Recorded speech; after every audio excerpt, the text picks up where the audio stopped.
नमस्कार दोस्तों, आज हम एक कंप्यूटर में एक कंसेप्ट देखने जा रहे हैं।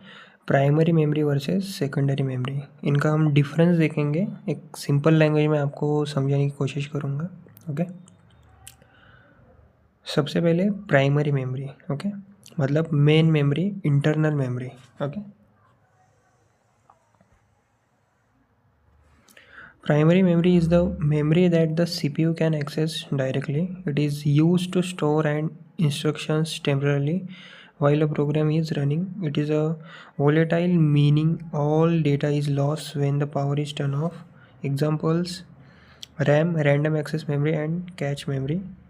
Key features: fast in speed, more expensive, limited storage capacity, temporary storage. Okay, see, primary memory क्या होती है? देखो, सबसे पहली बात करते हैं प्राइमरी मेमोरी की। ओके, जिसे हम मेन मेमोरी भी बोलते हैं। मेन मेमोरी मतलब क्या? यह मेमोरी डायरेक्टली सीपीयू के साथ कनेक्ट होती है। ओके, और इसका मतलब है सीपीयू जो भी काम करता है, प्रोग्राम चलाना हो, कैलकुलेशन करनी हो या इंस्ट्रक्शन को प्रोसेस करना हो, सबसे पहले डेटा प्राइमरी मेमोरी में ही आता है। ओके, तो प्राइमरी मेमोरी एक टेम्परेरी मेमोरी होती है। ओके, पावर चले भी जाए तो इसका डेटा इरेज हो जाता है। ओके, इसलिए इसे वोलेटाइल मेमोरी भी कहा जाता है। ओके, एग्जांपल्स मान लीजिए RAM, random access memory. Okay, और दूसरा है कैच मेमोरी, और ये दोनों सीपीयू को फास्ट स्पीड से डेटा देने में मदद करती है। ओके, अभी दूसरा है सेकेंडरी मेमोरी। इसको पहले हम पढ़ते हैं, उसके बाद समझाऊंगा।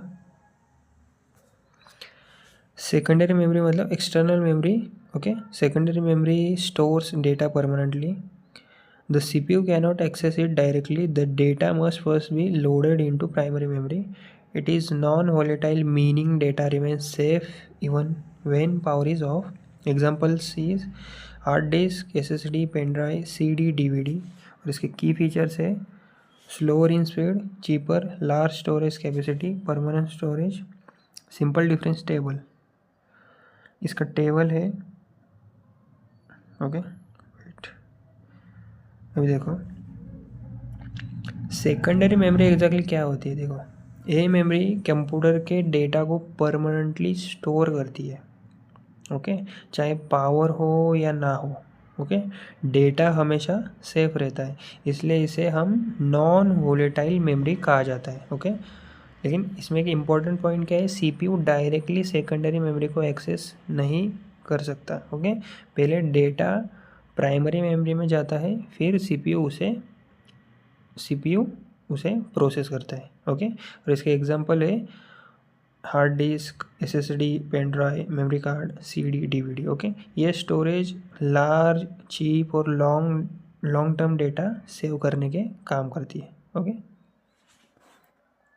और इसके बीच में डिफरेंस क्या है एग्जैक्टली? देखो, प्राइमरी मेमोरी आपके टेबल जैसी होती है। ओके, जहाँ आपका सारा करंट काम रखा होता है, और सेकेंडरी मेमोरी आपकी अलमारी, पता है आपको, अलमारी जैसी होती है, जहाँ आप अपने इम्पोर्टेंट फाइल्स अपने मुताबिक रख सकते हो, बुक्स और डॉक्यूमेंट्स परमानेंटली रख सकते हो।